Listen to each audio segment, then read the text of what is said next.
¿Tiene errores la Biblia? Alrededor de este tiempo, Billy tuvo una nueva lucha que necesitaba resolver antes de poder perfeccionar el mensaje que sería tan poderoso en los próximos años. Charles Templeton, un compañero evangelista que había conocido mientras trabajaba por primera vez con Juventud por Cristo, había alentado a Billy a continuar su educación, con la esperanza de que mejorara su predicación. Ahora, como presidente de una universidad bíblica, le parecía apropiado seguir el consejo de su amigo y trabajar para obtener un doctorado. Por su parte, Templeton había renunciado como pastor en Toronto y se había inscrito en el Seminario Teológico de Princeton. Él y Billy se habían acercado en un lapso de tiempo bastante corto, y a medida que Templeton comenzó a luchar con algunos problemas teológicos relacionados con lo que estaba aprendiendo, particularmente con respecto a la autoridad y la precisión de la Biblia, Billy podría identificarse con sus sentimientos. A lo largo de los años, Billy también había ampliado su lectura y había añadido a su lista a los pioneros de la neortodoxia, Karl Barth, Reinhold Niebuhr. No tomó mucho tiempo para que sus escritos lo obligaran a comenzar a cuestionar muchas de las creencias que había tenido desde la infancia. Nunca dudó del mensaje central del Evangelio en sí, o de la deidad de Cristo, pero la confusión sobre otros temas importantes pronto se arrojó. Así que Billy decidió dedicar más tiempo a estos temas, en particular a la inspiración y a la inerrancia de la palabra de Dios. Al leer las obras de teólogos y eruditos de ambos lados del tema, Billy se confundió más. Sabía, sin embargo, que Pablo había escrito: «Toda la escritura es inspirada por Dios y útil para enseñar, para redarguir, para corregir, para instruir en justicia». Segunda de Timoteo 3:16. Pedro había escrito: «Porque nunca la profecía fue traída por voluntad humana, sino que los santos hombres de Dios hablaron siendo inspirados por el Espíritu Santo». Segunda de Pedro 1:21. E incluso el mismo Jesús había dicho: «El cielo y la tierra pasarán, pero mis palabras no pasarán». Mateo 24:35. Pero, ¿las escrituras estaban realmente inspiradas? ¿Eran escritos inspirados por Dios? El tema llegó a la cabeza en una serie de conversaciones con Charles Templeton. Los estudios de filosofía y antropología de Templeton lo habían llevado a la voluntad de leer la Biblia como metáfora en lugar de como verdad literal. Graham descubrió que no podía abordar todos los problemas con los que Charles le presentaba, pero aún así sentía que tenía que aferrarse a la precisión de la Biblia e interpretarla literalmente para ser fiel a Dios y a su llamado. Templeton le dijo que tal posición estaba desactualizada durante 50 años, diciendo que la gente ya no acepta la Biblia como inspirada de la manera en que tú lo haces. Tu fe es demasiado simple. Tu idioma está desactualizado. Vas a tener que aprender la nueva jerga si vas a tener éxito en tu ministerio. En una conferencia sobre esta misma época, Billy conoció a Henrietta Mears, la directora de educación religiosa de la primera iglesia presbiteriana de Hollywood. Aunque estaba tan educada sobre el pensamiento moderno sobre la Biblia como Charles Templeton, su entusiasmo por Jesús era muy diferente. Tenía toda la confianza en la integridad de las escrituras escritas, y su compasión por sus estudiantes era como nada que Billy hubiera experimentado antes. En comparación, la pasión de Templeton parecía solo por el intelectualismo. Billy vio las opciones en el camino por delante de él, trazadas por estas dos personas. Billy respondió a Charles tan honestamente como pudo. Chuck, mira, no tengo una mente lo suficientemente buena como para resolver estas preguntas. Las mejores mentes del mundo han mirado y bajado por ambos lados. No tengo el tiempo, la inclinación o el conjunto de ánimo para perseguirlos. Descubrí que si digo la Biblia dice y Dios dice, obtengo resultados. He decidido que ya no voy a luchar más con estas preguntas. Templeton le dijo que tal actitud era primordial para el suicidio intelectual, pero Billy estaba decidido. O creería en la Biblia y en lo que lo había llevado a donde estaba en ese momento, o dejaría el ministerio. Después de todo, no era demasiado tarde para ser un granjero lechero. No tenía espacio para tener una mente doble al respecto. O la Biblia era la palabra de Dios, o no lo era. Aún luchando con estos pensamientos, Billy dio un paseo nocturno por las montañas de San Bernardino. Decidió poner fin a este debate. Fue una noche hermosa y la luna estaba fuera. Se arrodilló, abrió su Biblia ante él en un trozo de árbol y oró. Dios mío, hay muchas cosas en este libro que no entiendo. Hay muchos problemas para los que no tengo solución. Hay muchas contradicciones aparentes. Hay algunas áreas que no parecen correlacionarse con la ciencia moderna. No puedo responder a algunas de las preguntas filosóficas y psicológicas que Chuck y los otros están planteando. Padre, voy a aceptar todo como tu palabra por fe. Voy a permitir que la fe vaya más allá de mis preguntas y dudas intelectuales, y creeré que esta es tu palabra inspirada. Cuando se levantó de sus rodillas, sintió el poder de la presencia de Dios por primera vez en meses. La batalla en su espíritu había terminado. En los próximos años, el propio Reinhold Niebuhr acusaría a Billy de predicar de forma demasiado simplista. Sintió que el estado de la condición humana era mucho más complejo que la forma en que Billy hablaba de ella, y que sus respuestas eran demasiado limitadas en alcance. En cuanto a Templeton, escribió en sus memorias lo siguiente: estoy profundamente en desacuerdo con él, Billy, en su visión del cristianismo, y creo que gran parte de lo que dice en el púlpito es una tontería e inmaduro. Pero no hay fingimiento en él. Cree lo que cree, con una inocencia invencible. Es el único evangelista masivo en que confiaría, y lo echo de menos. Lanzando las cruzadas. Tras esta decisión, Billy se afrentó a la cruzada que resultaría ser la plataforma de lanzamiento de un ministerio que continuaría durante las próximas décadas. En 1949 tenía 4 campañas programadas en Miami, Florida, Baltimore, Maryland, Altoona, Pensilvania y Los Ángeles, California. Sería en la cruzada final en Los Ángeles que Billy primero llamaría la atención de toda la nación, sino del mundo. Una organización llamada Christ for Greater Los Angeles había invitado a Billy a hablar en su próximo avivamiento, que estaba programado para comenzar la última semana de septiembre y durar 3 semanas. Billy estuvo de acuerdo, con algunas condiciones. En primer lugar, quería invitar a una base más amplia de iglesias a participar para que se incluyeran tantas denominaciones diferentes como fuera posible. En segundo lugar, pidió que se recaudara entre $7,000 a $25,000 para anunciar y promocionar el evento.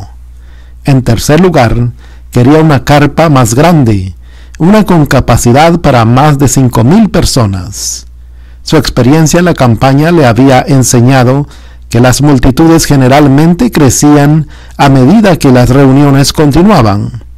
Billy había adoptado muchas de las técnicas de las campañas del avivamiento de D.L. Moody y sintió que estas cosas serían necesarias si este avivamiento fuera a tener éxito. Hasta este momento, los evangelistas consideraban una campaña exitosa si estaban invitando a 12,000 personas y 50 de ellas se presentaban para la invitación. Billy sintió que el éxito que tendría en Los Ángeles sería imán para los medios de comunicación y podría enviar ondas de choque por todo el mundo. No quería que los organizadores establecieran sus expectativas demasiado bajas, pero mucha gente pensaba que estaba siendo egoísta y que el dinero que pedía era simplemente demasiado. Algunas personas incluso alegaron que estaba pidiendo tanto dinero para quedarse con algo para sí mismo. Sin embargo, las habilidades de liderazgo de Billy prevalecieron y convenció lo suficiente de los miembros del comité como para abrazar su visión más amplia y poner la pelota en marcha. En la víspera de la campaña, el avivamiento parecía que se desvanecería. Los medios de comunicación parecían apáticos al cubrir el evento y los organizadores se preguntaron si obtendrían alguna cobertura.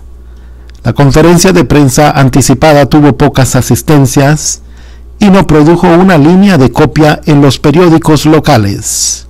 No se imprimió ninguna información, con la excepción de los anuncios que el comité había comprado para imprimir en las secciones de la iglesia. Sin embargo, Billy empujó. Había aceptado una invitación para hablar con un grupo de celebridades de Hollywood en Beverly Hills, y cuando fue allí, conoció a Stuart Hamlin, que tenía un popular programa de radio local patrocinado por una compañía tabacalera. Le dijo a Billy que podría invitarlo a su programa y que si lo hacía, podría llenar su carpa. Billy pensó que estaba bromeando, pero expresó su gratitud por el pensamiento. Se creó un equipo para bañar el evento en oración. Cada miembro del equipo oraba siempre que podía, y 40 o 50 de ellos se reunían para orar antes de asistir al evento cada noche. Se sentaban en el frente y después oraban con los que se adelantaban. Las reuniones comenzaron según lo planeado, mientras que las multitudes iniciales promediaron alrededor de 3,000 personas y alrededor de 4,000 los domingos por la tarde. La carpa nunca se llenó. Además, Billy descubrió que estaba hablando con audiencias que ya estaban salvas, en lugar de no cristianas, por lo que el número de los que respondieron a las llamadas al altar fue escaso. A medida que se acercaron a la última semana y descubrieron que habían cumplido con su presupuesto, algunos pensaron que podrían valer la pena extender las reuniones por un corto tiempo. Billy entregó el asunto a la oración. Una vez que las reuniones habían comenzado, Stuart Hamlin demostró ser bueno con su palabra. Invitó a Billy a su programa de radio. Billy sabía que algunos miembros del comité estarían molestos con su aparición en el programa debido a su conexión con Hollywood, pero también sintió que si iba a conseguir que los pecadores vinieran a su carpa, entonces tenía que encontrar una manera de invitarlos directamente. El entusiasmo de Stuart burbujeó en la radio mientras le decía a su audiencia que llegaran a la carpa de Billy Graham y escucharan la predicación. Billy se sorprendió aún más cuando Stuart anunció que él mismo estaba planeando asistir. Stuart asistió, pero lo que experimentó fue diferente del mero entretenimiento que esperaba. Su corazón luchó con lo que Billy dijo en la campaña y enfadado salió de las reuniones repetidamente. Sin embargo, siguió regresando y al final sería la lucha de Stuart con el arrepentimiento lo que cambiaría el evento. Billy y algunos de los otros decidieron seguir el ejemplo de Gedeón y establecieron un vellón pidiendo a Dios una señal para decirles si debería extender la campaña. Stewart terminó proporcionando esa señal. A las 4:30 a.m., la mañana después de haber sacado el vellón, Stewart llamó a Billy para decirle que estaba en el vestíbulo y que necesitaba verlo de inmediato. Billy despertó a Ruth, que fue a orar a la habitación de al lado con Grady y Wilma Wilson. Una vez que Billy estaba vestido, Stewart y su esposa Susie, que había estado orando por él durante algún tiempo, llegaron a la habitación.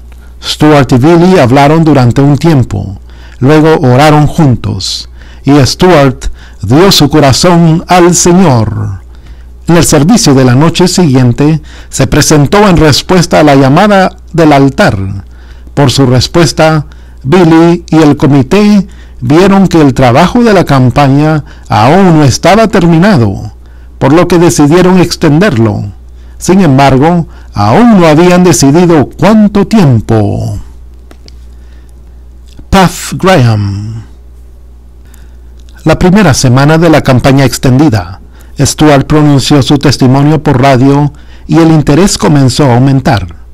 Billy y su equipo lanzaron otro vellón para determinar si extender la campaña de nuevo, y la respuesta llegó en la reunión de la noche siguiente. Cuando aparecieron, el lugar estaba lleno de reporteros y fotógrafos, el primero de cualquier prensa que había visto. Cuando Billy les preguntó a un reportero sobre la nueva curiosidad de los medios de comunicación, respondió: «Acabas de ser besado por William Randolph Hearst». De alguna manera Hearst, el adorso magnate del periódico conocido por usar el poder de su prensa para hacer que las cosas sucedan, había oído que Graham era un patriota rojo, blanco y azul, que pedía la renovación espiritual. Hearst decidió que Graham tenía un mensaje que la nación necesitaba escuchar, por lo que envió un simple telegrama de 2 palabras a sus editores, que simplemente decía: Puff Graham. Este cambiaría el alcance de Billy para siempre. El encabezamiento principal de la mañana siguiente en el periódico de Los Angeles Examiner fue sobre la campaña, al igual que la historia principal en Los Angeles Herald Express de la noche, ambos documentos de Hearst. La historia se extendió a Nueva York, Chicago, San Francisco y Detroit, y luego a los periódicos de los competidores. El comité volvió a tener una señal de que la campaña debería continuar, y la carpa más grande que Billy había solicitado pronto se llenó. El 14 de noviembre, la revista Time incluso cubrió la campaña de Los Ángeles. El artículo promocionó a Billy como el próximo gran evangelista de Estados Unidos y decía: «Estamos al borde de un gran avivamiento nacional», dice el evangelista Billy Graham. «Un avivamiento enviado por el cielo y del Espíritu Santo que barrerá la nación. En palabras de Joel, pon la hoz mientras la cosecha está madura». Esta semana, en una gran carpa de circo, la carpa de avivamiento más grande de la historia, en el centro de Los Ángeles, el evangelista Graham parecía estar empuñando la hoz de avivamiento como nadie desde que Billy Sunday la había manejado. Patrocinado y financiado por empresarios, ministros y grupos como Christian Endeavor, Youth for Christ y los Gedeones, Billy Graham, de 31 años, llegó en septiembre para llevar a cabo un avivamiento de 4 semanas. SRO, los patrocinadores de Graham, combinados bajo el nombre de Cristo por el Gran Los Ángeles, esperaba que celebrara reuniones durante solo 4 semanas, pero esta semana ya había superado su compromiso original por 2 semanas y estaba atrayendo a multitudes más grandes cada noche. Unos 250,000 se habían abarrotado para escucharlo. La carpa tiene 6,280, pero los estandes salen a la calle y casi todos los ministros prominentes de Los Ángeles habían aparecido en la abarrotada plataforma de Billy Graham. El rubio trompetista de Carolina del Norte, William Franklin Graham Jr., un ministro bautista del sur que también es presidente de la Northwest Schools en Minneapolis, domina a su gran audiencia desde el momento en que camina en el escenario hasta las cepas del Zen The Great Revival in My Soul, que traducido es envía el gran avivamiento en mi alma. Su micrófono de solapa, que le da volumen adicional a su voz profunda y cavernosa, le permite seguir el ritmo de la plataforma mientras habla, subiendo hasta los dedos de los pies para llevar a casa un punto, apretando los puños, apuñalando el dedo al cielo y esforzándose para llevar sus palabras a las esquinas más allá de la carpa. En su biografía, Just As I Am, tal como soy, Billy explicó que, a pesar del aumento de la cobertura de la prensa, lo que sucedió a continuación no pudo explicarse con los titulares. Después de todo, es Dios quien cambia los corazones. Los testimonios comenzaron a ser muy similares a los de Stuart Hamblin. Una noche, un técnico que estaba en juicio por escuchar telefónicas para la mafia se adelantó y se salvó, dándole a Billy la rara oportunidad de reunirse con un jefe de la mafia real, Mickey Cohen, y predicarle el evangelio. El titular del periódico de la mañana siguiente, que fue una sorpresa para aquellos que habían hecho todo lo posible para mantener la reunión en secreto, volvió a poner a Billy en el centro de atención. Decía "Wiretapper en la confesión", mientras el evangelista intenta salvar a Cohen. La tienda tuvo que duplicarse de tamaño para tratar de acomodar a las multitudes y se añadieron 3,000 asientos. Todos los días los periódicos cubrían la campaña, independientemente de que fueran o no propiedad de Hearsts. Al igual que con los avivamientos anteriores, el evento ahora había convertido en una curiosidad, casi como en una reunión religiosa, a la gente, y comenzó a venir por todo tipo de razones. Una vez en medio de la noche, un vigilante fue despertado por alguien traqueteando las cadenas en la puerta. Investigó y encontró a un hombre que dijo que había venido a buscar a Jesús, por lo que el vigilante, un pastor que ayudaba con la campaña durante un permiso de ausencia de su iglesia, oró con él en el acto por su salvación. Esta oración individual se convirtió en una tendencia durante el resto de la campaña.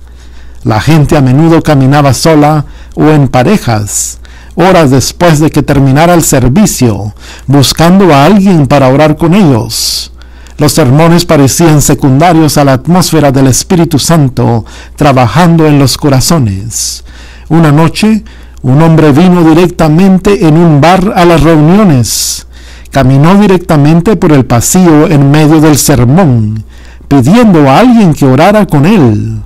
Cuando Billy le pidió a Grady Wilson que lo llevara a la carpa de oración auxiliar, decenas de otros lo siguieron, a pesar de que la invitación aún no se había extendido.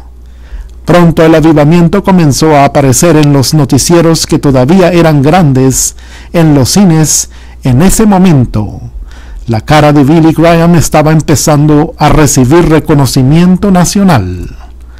Al final de la quinta semana, las intensas reuniones nocturnas empezaron a pasar factura. Billy estaba fuera de los sermones para predicar y tenía que trabajar entre 6 y 8 horas al día para preparar otros nuevos. Debido a su creciente notoriedad, se le pedía continuamente que hablara 3 o 4 veces al día en reuniones cívicas, iglesias, asambleas escolares, entrevistas y fiestas evangélicas en las mansiones de los ricos y famosos, incluso antes de llegar a la tienda o a la carpa para el servicio nocturno. Después del servicio, los trabajadores de oración y el personal se quedaban hasta que cada persona que se había presentado hubiera hablado y orado con alguien. Billy tuvo que pedir a otros que intervinieran y predicar para tener tiempo de descansar y preparar nuevos sermones.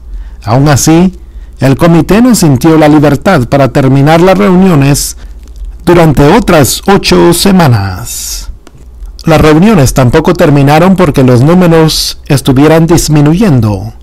Para el último servicio del domingo por la tarde, más de 11,000 personas se alinearon 2 horas antes de entrar y la carpa volvió a llenarse.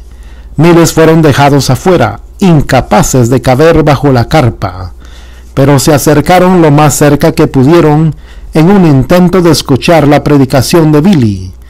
En el transcurso de las 8 semanas, cientos de miles habían venido a escucharlo y miles habían respondido a las llamadas al altar, el 82% de los cuales nunca antes habían sido miembros de una iglesia.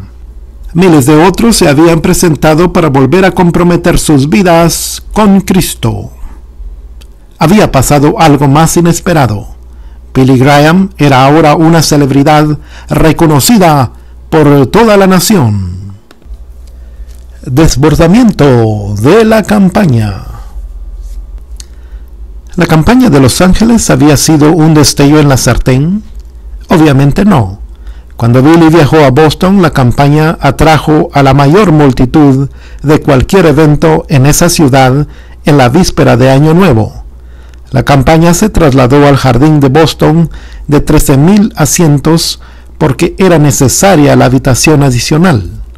Pero miles de personas todavía fueron rechazadas porque no cabían. Las habilidades organizativas de Billy se estaban perfeccionando y ampliando, ya que cada reunión planeaba nuevos desafíos y nuevos obstáculos que superar a través del entrenamiento y la oración antes del próximo evento.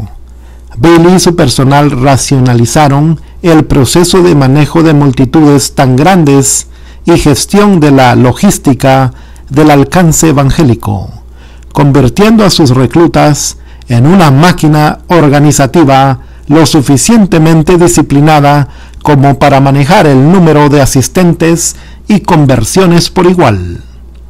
En la primavera de 1950, Billy tuvo la rara oportunidad de repetir algo que George Whitefield hizo una vez: predicar en Boston Common. Aunque la multitud de Billy era más de 2 veces el tamaño de Whitefield, de 80,000, rindió homenaje a su antepasado usando el mismo título de sermón: ¿Debería reinar Dios en Nueva Inglaterra? Una importante campaña en Portland, Oregón, más tarde ese año, presentó un nuevo problema. El dinero que llegó para el evento fue mucho más de lo que se necesitaba para la cruzada. Billy le dijo a su audiencia que pondría el dinero en emisiones de radio. ¿Pero dónde lo guardaría? No quería ponerlo en una cuenta personal a su nombre y por lo tanto estar sujeto a impuestos sobre la renta. La solución llegó cuando él, Grady Wilson y Cliff Burrows establecieron la Asociación Evangelista Billy Graham, BGEA, como un paraguas sin fines de lucro para manejar sus alcances. A los 32 años, Billy era el cristiano más famoso de Estados Unidos. Tuvo la oportunidad de participar en varios proyectos diferentes a la vez. En los años siguientes comenzó a trabajar en la industria cinematográfica para producir películas destinadas a atraer a los jóvenes a Cristo. Su programa de radio, The Hour of Decision, estaba despegando. Describió la estructura de la revista que se convertiría en Christianity Today y finalmente se involucraría en la televisión. A medida que la popularidad de Billy crecía y sus avivamientos se expandieron, la cobertura de la prensa se volvió más crítica. Billy y su equipo habían establecido salvaguardias, al acordar que ninguno de ellos estaría nunca solo en una habitación con una mujer que no fuera su esposa, y harían que los miembros de su personal barrieran las habitaciones de hotel y las salas de reuniones para asegurarse de que nadie se escondiera allí y quisieran atraparlos con fotos comprometedoras. Esto casi sucedió al menos una vez. Una mujer y un fotógrafo fueron plantados en una habitación y, según se informa, les había pasado a otros ministros notables.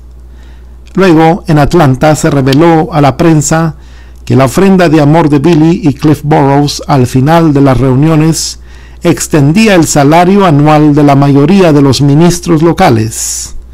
Billy y Ruth decidieron regalar alrededor de 1/3 del dinero, y Billy hizo que la BGEA los pusiera en un salario para que nunca volvieran a surgir problemas similares. Su equipo de liderazgo también decidió siempre mantener abiertos los libros de la asociación para evitar que la gente hiciera preguntas sobre cómo gastaron el dinero que recibieron durante las cruzadas. Estos libros se auditarían regularmente. Cuando otros ministros se estrellaron y fueron cuestionados a mediados de la década de 1980 por sucumbir a una de las 3 principales tentaciones del ministerio: caer por niñas, oro o gloria, Billy Graham y su organización salieron ilesos porque siempre se aferraron a sus altos estándares de integridad y transparencia financiera. En 1952, Northwestern finalmente aceptaría la renuncia de Billy como presidente. En ese momento era obvio que estaba demasiado ocupado dirigiendo sus cruzadas para continuar incluso como figura de la escuela. La familia de Billy también seguiría creciendo. A las 2 hijas de las Graham se les unieron 2 hijos, William Franklin Graham III, llamado Franklin, por la familia, el 14 de julio de 1952, y Nelson Edmund Ned, en mayo de 1958. Hoy en día, ambos hijos trabajan en el ministerio y Franklin asumió el liderazgo después de la cruzada final de su padre en el 2005. Sin embargo, la Asociación Evangelística Billy Graham hizo algo más que sobrevivir. Billy abrió un terreno que nadie más podía. En 1977 fue el primero en hablar más allá de la cortina de hierro y celebrar una cruzada en Hungría. En 1992 dio una Biblia y uno de sus libros, Paz con Dios, al presidente Kim Do-sung de Corea del Norte, una de las naciones más anticristianas de la faz de la tierra. El instinto de Billy de mantener las cosas simples y llevar el evangelio a donde fuera invitado, sin tener en cuenta la política o la opinión pública, le permitió ir a lugares que pocos otros han podido llegar. Un pastor para los presidentes. El 14 de julio de 1950, Billy hizo su primera visita a la Casa Blanca, una que resultaría lejos de ser la mejor. A través de la influencia de algunos partidarios en el Congreso, Billy fue a reunirse con el presidente Harry Truman. Aunque Truman parecía no dispuesto a reunirse con él, la guerra había estallado en Corea del Norte el 25 de junio, solo unos días después de que se fijara la cita. Grady Wilson, Cliff Burrows y Jerry Bevan lo acompañaron. Truman fue cordial, aunque no estaba seguro de si debería recibir a estos hombres como ministros o como los artistas que parecían con sus trajes de color crema. Billy le contó sobre sus recientes éxitos con los avivamientos en Los Ángeles y Boston, y le recordó que había pedido al presidente que proclamara un Día Nacional de Arrepentimiento y Oración por la Paz en abril, con la esperanza de evitar la guerra, a medida que se dio a conocer la noticia de que los soviéticos estaban almacenando armas nucleares. Truman asintió en reconocimiento. Graham le preguntó sobre sus antecedentes religiosos. Bueno, trato de vivir según el sermón sobre el monte y la regla de oro, respondió el presidente. Se necesita más que eso, señor presidente. Lo que necesita es la fe en Cristo y en su muerte en la cruz, respondió Billy Graham. Truman se puso de pie, como para despedirlos en respuesta. Así que Billy preguntó si podían orar con él antes de irse. No puede hacer ningún daño, respondió Truman. Así que Billy puso su brazo alrededor del hombro del presidente y todos oraron. Una vez fuera, Billy y su equipo fueron inmediatamente invadidos por la prensa. No preparados para el ataque, Billy cometió el error de contar a los reporteros todo lo que había sucedido en la oficina oval, una indiscreción que lo prohibiría de la Casa Blanca durante el resto de la presidencia de Truman. Más tarde, Billy se enteró de que Truman lo veía como nada más que un sabueso publicitario. Truman emitiría una declaración sobre la campaña planeada para Washington en 1951. En Key West, el presidente dijo con mucha decisión que no deseaba respaldar la reunión del avivamiento de Billy Graham en Washington y en particular dijo que no quería recibirlo en la Casa Blanca. ¿Recuerdas que Billy Graham hizo un show de sí mismo la última vez que estuvo aquí? El presidente no quiere que se repita. Billy aprendió la lección y demostró que nunca volvería a abusar de la confianza de un presidente.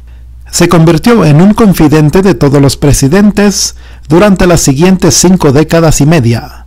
Se reunió con cada uno de ellos, Eisenhower, a través de George W. Bush, los 11 presidentes en general, y debido a esto, George H. W. Bush lo llamó el pastor de Estados Unidos.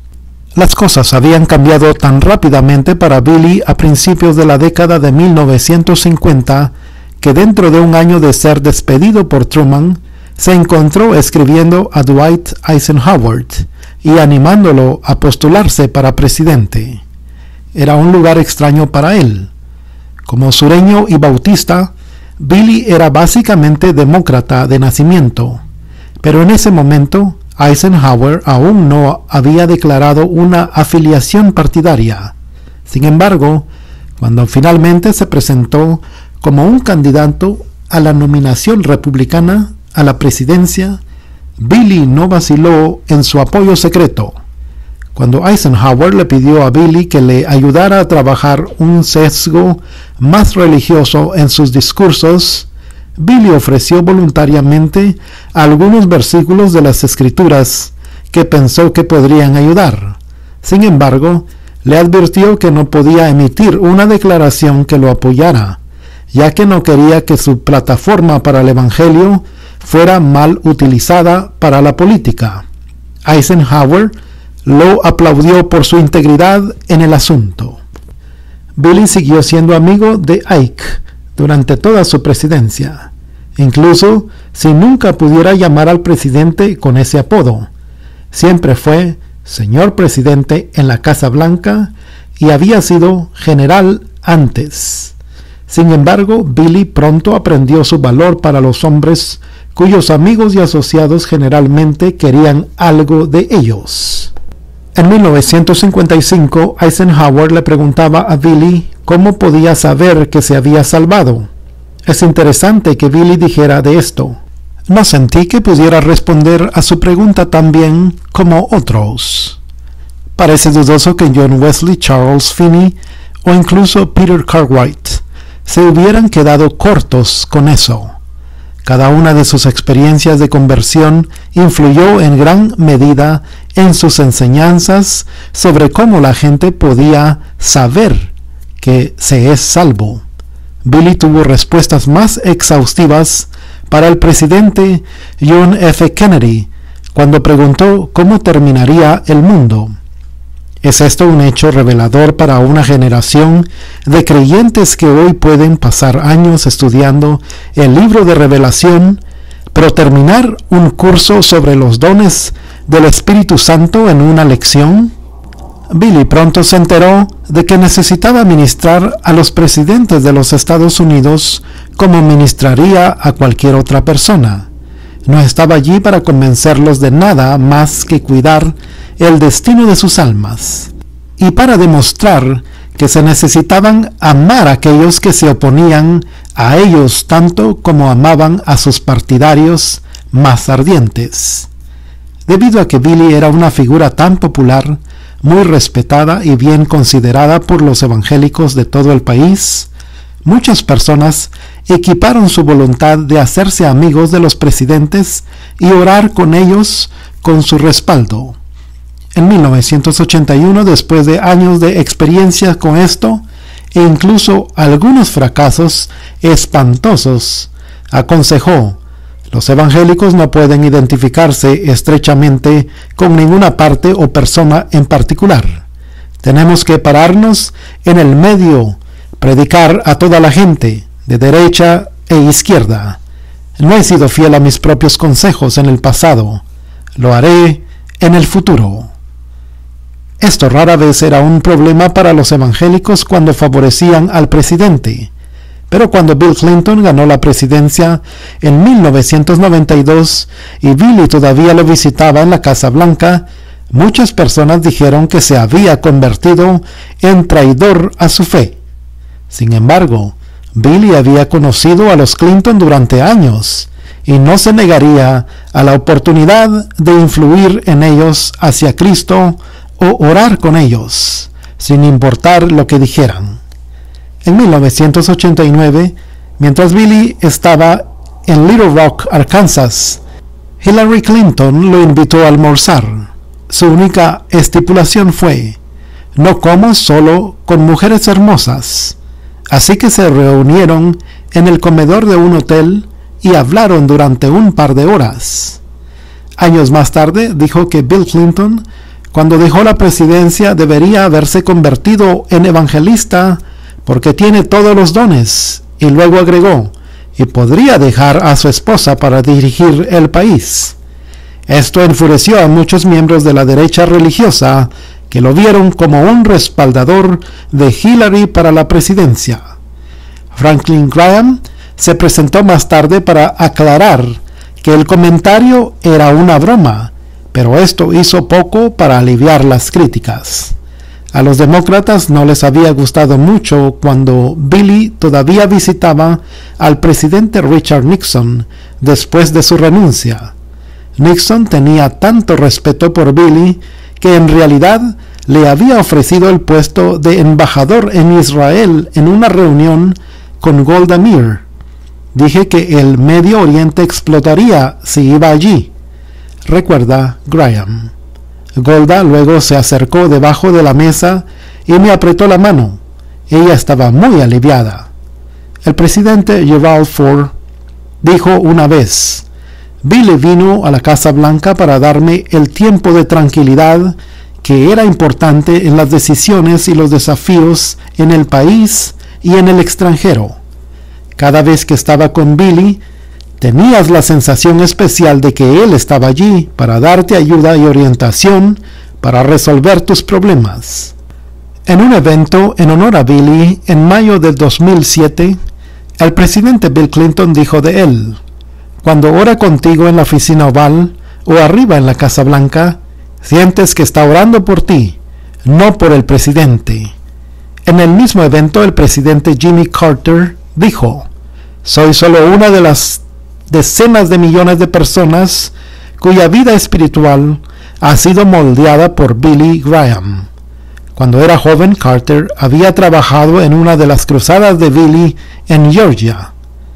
El presidente Lyndon Johnson expresó su preocupación a Billy de que pudiera morir en el cargo. Había visto la muerte de un presidente poner al país en confusión cuando Kennedy fue asesinado, y este era un legado que él mismo no quería dejar. Parece que Johnson puede haber confiado en Graham sobre esto más que nadie. Ya he tenido un ataque al corazón, le dijo a Billy en 1967. No creo que correr de nuevo sea justo para la gente o para mi grupo. Incluso le pidió a Billy que hiciera su funeral, diciéndole que no quería nada elegante para ello. Quiero que mires en esas cámaras y les digas de qué se trata el cristianismo. Diles cómo pueden estar seguros de que pueden ir al cielo. Quiero que prediques el Evangelio. Luego añadió, en algún lugar de allí, les cuentas algunas cosas que hice por este país. Fue Johnson quien más llamó a Billy. Durante la presidencia de Lyndon Johnson, Billy visitó la Casa Blanca más de 20 veces. Parece ser que las familias presidenciales de la nación consideraron a Billy tan cerca de ellos cuando se afrentaron a la muerte como él lo estaba con ellos en la vida. Billy fue el primero al que llamó Nancy Reagan fuera de la familia para decirle que Ronald Reagan había fallecido. Ha presidido muchos de sus funerales, el último de los cuales es Gerald R. Ford, en enero de 2007. Luego el de Lady Bird Johnson, unos meses después, en julio. Billy también fue invitado a 11 inauguraciones diferentes e hizo la oración de apertura en la mayoría de ellas. Cuando los presidentes de Estados Unidos querían orar, normalmente llamaban a Billy, justo antes de que comenzaran la guerra del Golfo en 1991. Billy pasó la noche en la Casa Blanca junto al presidente Bush y su esposa, Bárbara. Una vez más, los críticos pensaron que su presencia con ellos significaba su respaldo a la guerra, pero Billy dijo que simplemente estaba allí para apoyar a los Bushes en un momento de dificultad. Esto tenía sentido ya que Billy era un fiel amigo de los Bushes.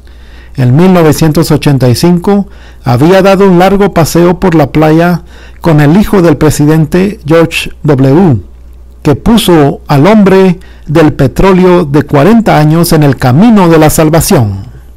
En la víspera de sus 89 cumpleaños, en octubre del 2007, Billy fue invitado a almorzar en la Casa Blanca con George W., poco tiempo después de la muerte de Ruth Graham. El presidente solo quería ofrecer sus oraciones y aliento al hombre cuya iglesia personal, más que cualquier otro edificio, bien podría haber sido la Casa Blanca. La cruzada final. La Asociación Evangelística de Billy Graham planeó la última cruzada de Billy del 24 al 26 de junio del 2005. Se celebró en Flushing Meadows, Corona Park, en Queens, New York. Para ese momento ya tenía organizado los avivamientos masivos a una ciencia, pero no era menos difícil. El primer paso fue encontrar una lista de las iglesias dentro de un radio de 50 millas de la ciudad de Nueva York. Pero no existía tal lista. Nunca se frustraron. Crearon una lista que incluía más de 12,000 iglesias. Se contactó con cada una de estas iglesias y sus miembros fueron invitados a asistir. De estas iglesias, 1,424 acordaron participar, representando a 80 denominaciones diferentes, desde iglesias adventistas hasta las iglesias Vineyard, e incluso una que se llamaba a sí misma Pentecostal Hebrea. Fue el mayor número de iglesias participantes en la historia de las cruzadas de Billy Graham. Los líderes y los miembros de la congregación de estas iglesias fueron invitados a asistir a 43 seminarios diferentes sobre todos los aspectos de la cruzada, desde solicitar donaciones hasta llegar a los barrios de su ciudad con invitaciones. Las solicitudes se revisaron cuando los planificadores de la cruzada seleccionaron a 6,000 consejeros voluntarios para reunirse con aquellas personas que se presentarían durante la cruzada. Estos voluntarios ni siquiera incluyeron al personal de la bienvenida, que por sí solo tenía 5 niveles en su gráfica de organización. Como con cada una de las cruzadas de Billy, la oración fue la base del evento. Más de 35,000 personas estaban en una lista de correo mensual para que pudieran ser notificados sobre solicitudes individuales, así como ser alentadas a orar por el evento en general. Se instalaron más de 70,000 sillas y se erigieron instalaciones para traducir el mensaje a 13 idiomas diferentes, incluidos el tamil, el húngaro y el árabe simultáneamente. El costo de la campaña se estimó en $6.8 millones, incluso con todo el trabajo voluntario. Cuando se le preguntó a Billy algunos años antes sobre ser el último de los grandes evangelistas, solo pudo comentar: después de que D.L. Moody hubiera terminado, dijeron lo mismo. Y después de Billy Sunday, dijeron lo mismo. Y después de que yo haya terminado, dirán lo mismo. Pero Dios criará a otros que lo harán mucho mejor que yo. O que alguno de nosotros pudiéramos ser estos. Amén. Los años de mi vida en los que he tenido enfermedades. He estado en el hospital, pero he tenido una paz que solo reside y permanece en mí, que no puedo explicar. Todo el mundo podría tener esa misma paz si recibieran a Cristo como su Salvador.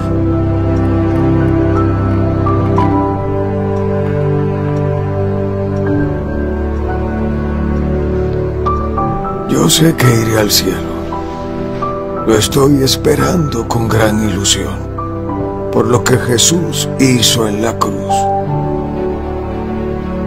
Él murió por nosotros, pero fue resucitado por Dios. Y te das cuenta de esto cuando los discípulos salieron en pos de la cruz y la resurrección. Dice, salieron a predicar que Jesús estaba vivo, y porque Él vive, nosotros también viviremos algún día en esa misma gloria de resurrección. Todos morimos. Yo no voy a escaparme de la muerte. Yo no quiero escapar de ella. Yo quiero ir. La gran mayoría de mi vida ya la he vivido. Mi récord ya se ha hecho. No tengo mucho tiempo más. Yo lo sé. Algunos de mis familiares y amigos más cercanos, y en especial mi esposa, ya están en el cielo. Y debido a la esperanza que tenemos en Jesús, todos podemos estar para siempre en el cielo algún día. Pero primero, tenemos que tomar una decisión aquí y ahora en esta vida.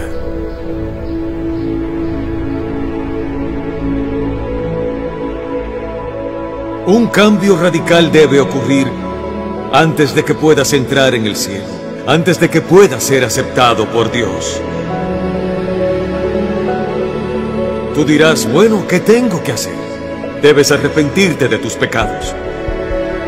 Tú te arrepientes y crees en Cristo y lo recibes en tu corazón y dices, Señor Jesús, ven a mí, y Él va a venir.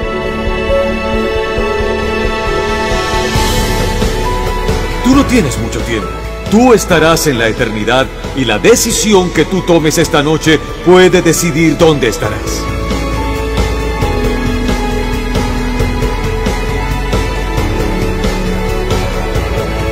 ¿Conoces a Cristo? ¿Estás listo?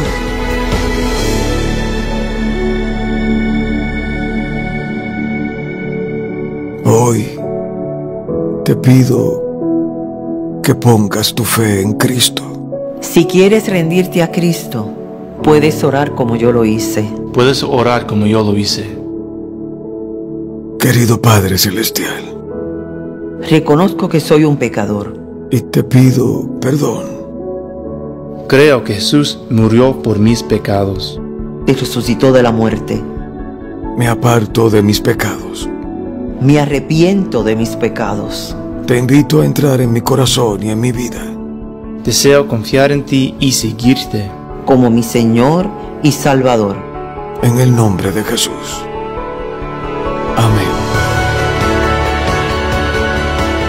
Jesús dijo, yo soy la resurrección y la vida. El que cree en mí, aunque muera, vivirá, vivirá.